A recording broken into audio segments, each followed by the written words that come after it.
Shalom, salam sejahtera bagi Bapak Ibu, Saudara-saudara, anak-anak yang dikasihi oleh Tuhan Yesus Kristus.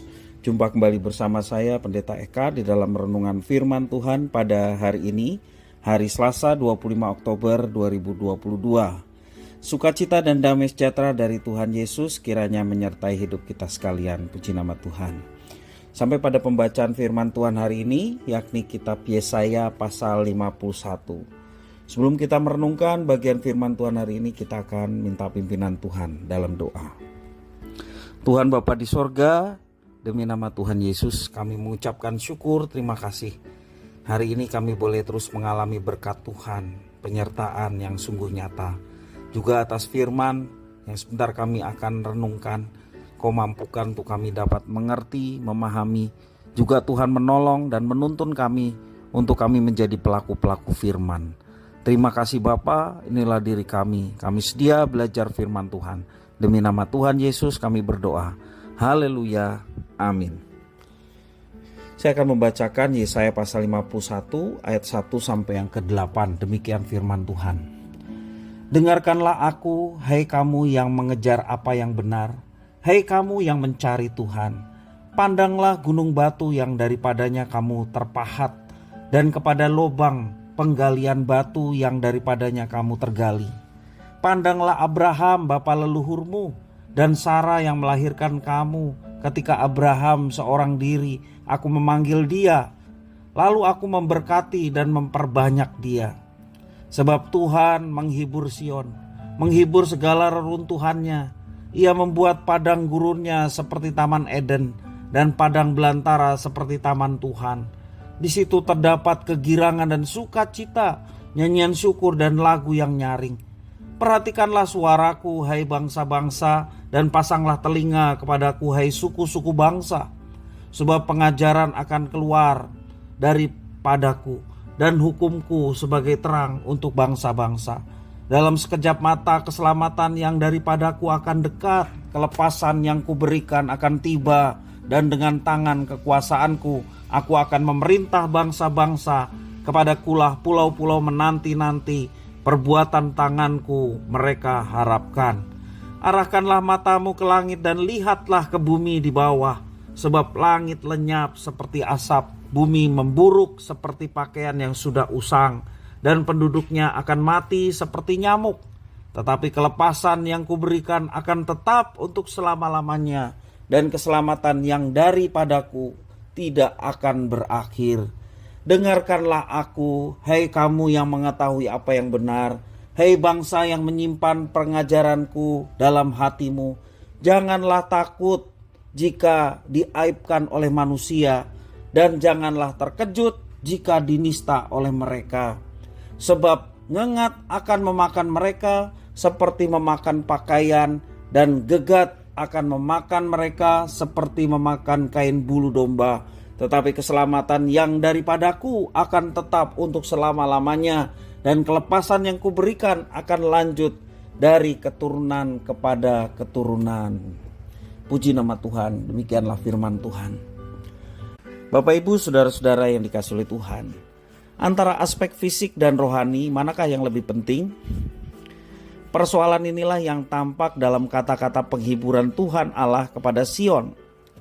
Tuhan akan membangun kembali kota itu dan memulihkan sukacita mereka seperti sedia kala. Itu tertulis dalam ayat yang ketiga.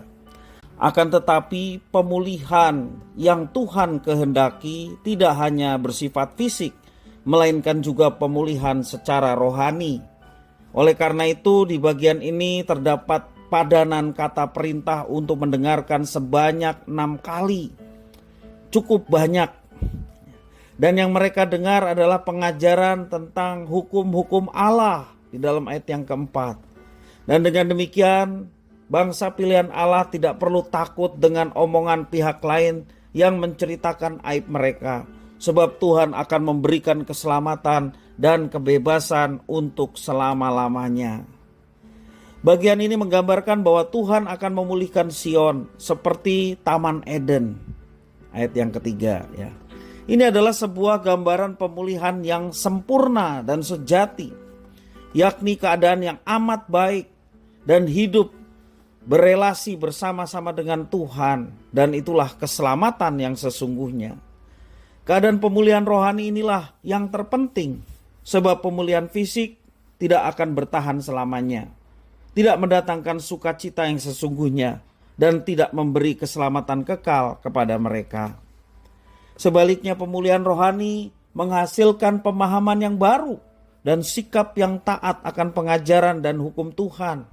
Seperti Ayub misalnya, tidak hanya menerima kembali hal-hal jasmani dari Tuhan, tetapi juga pemulihan tentang pemahaman mengenai Tuhan yang Maha Kuasa. Itulah pengalaman Ayub. Demikian juga pengalaman yang akan dialami oleh bangsa pilihannya. Di zaman Yesaya, pemulihan ini belum tergenapi sepenuhnya.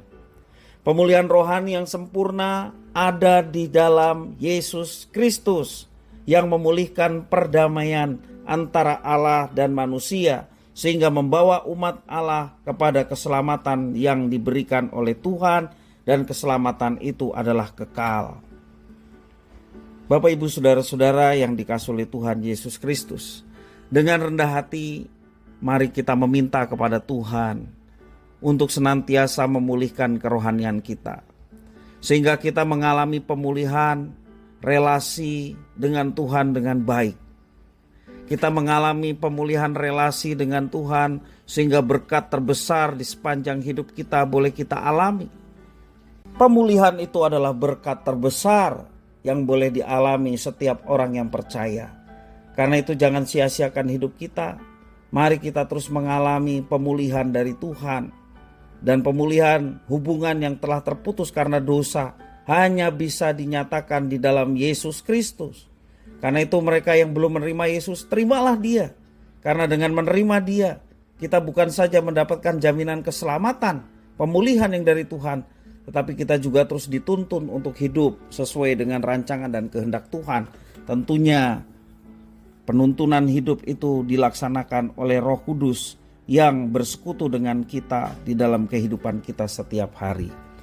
Bapak, Ibu, saudara-saudara, semakin kita mengenal Tuhan, semakin juga kita mendengarkan pengajarannya. Semakin juga kita terus belajar mengikuti hukum-hukumnya, bukan dengan paksaan, bukan sekedar kewajiban, bukan juga takut kalau kita dihukum jika kita tidak melakukannya, tapi kita melakukannya karena rasa cinta kita kepada Tuhan dan melakukan semuanya itu dengan penuh sukacita. Bapak, Ibu, saudara-saudara yang dikasihi oleh Tuhan, keselamatan telah Tuhan sediakan di dalam Yesus Kristus. Mari kita pegang teguh, sebab tidak ada jalan keselamatan di dunia ini selain di dalam Dia yang memberikan pemulihan dan keselamatan bagi manusia.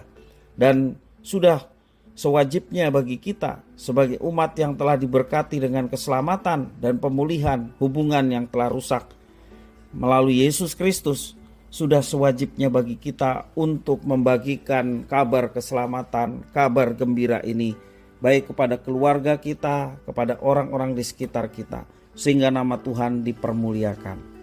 Bapak, Ibu, saudara-saudara yang dikasihi oleh Tuhan, mari kita tetap berpegang pada apa yang ditetapkan oleh Tuhan. Keselamatan, pemulihan hubungan hanya ada di dalam Yesus. Peganglah itu sampai akhir hayat kita. Dan jangan lupa berita baik ini harus disampaikan kepada sebanyak mungkin orang. Karena semua orang membutuhkan pemulihan yang dari Tuhan. Semua orang membutuhkan Yesus. Dan Yesus sudah kita miliki. Jangan kita ambil sendiri, tetapi kita juga mau itu dimiliki oleh orang lain, sehingga banyak orang pun turut mengalami pemulihan dan keselamatan. Kiranya firman Tuhan memberkati kita. Kita berdoa. Terima kasih Bapa atas firman Tuhan. Biarlah kami senantiasa mengingat akan kebaikan Tuhan dan bersyukur atas karya keselamatan yang Tuhan telah nyatakan di dalam Yesus Kristus. Pemulihan yang nyata di dalam Yesus Kristus. Kami mau pegang teguh itu. Dan rasa sukacita atas pemulihan yang Tuhan berikan, kami juga mau membagikan berita pemulihan ini kepada banyak orang. Sehingga sedapat mungkin banyak orang boleh mendengar dan menerima kabar pemulihan yang dari Tuhan, keselamatan yang dari Tuhan.